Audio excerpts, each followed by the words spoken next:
and we are dealing with women of Israel's heroic age, better known today as Sheroes.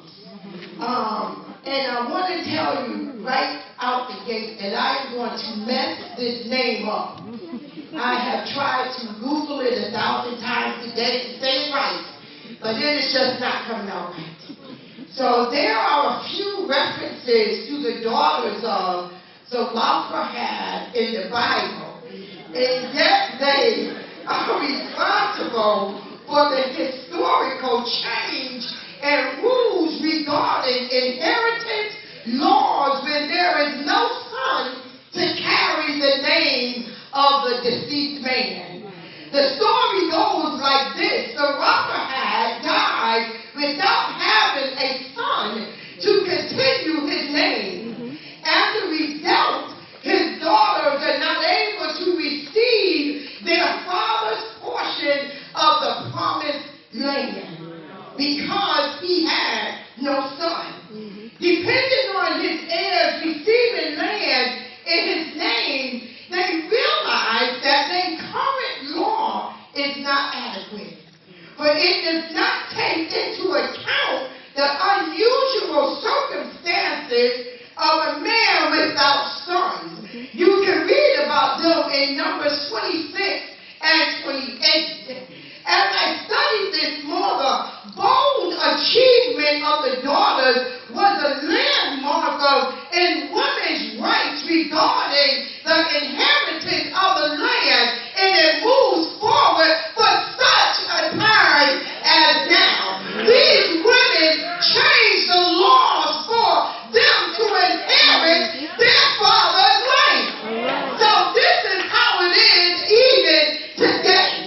From those days up to now, in addition, however, the story of these 5 women offers a compelling lesson for all those who believe that their destiny is fixed or that divine justice has abandoned them. It encourages us to think differently, and it provides a message of hope for those faced with obstacles.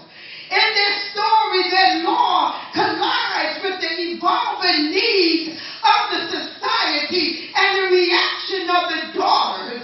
We find, one, that God's law is not static, an example of how change occurs, and perhaps what is expected of us is growing to be partners with God. So, I'm going to Hannah. 3 of the women that I have was the daughters, Hannah, and also I have Miriam.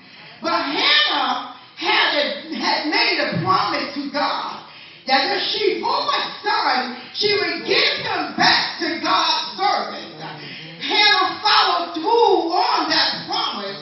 She handed her young child Samuel over to Eli for training as a priest. God blessed Hannah further for honoring her pledge to him. She bore 3 more sons and 2 daughters.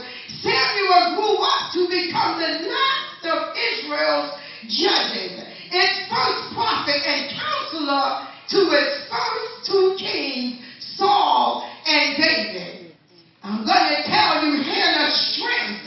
Hannah was perseverant.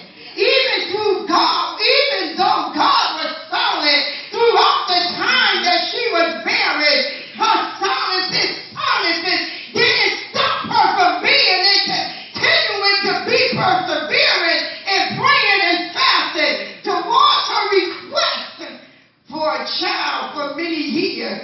She never stopped praying. Sometimes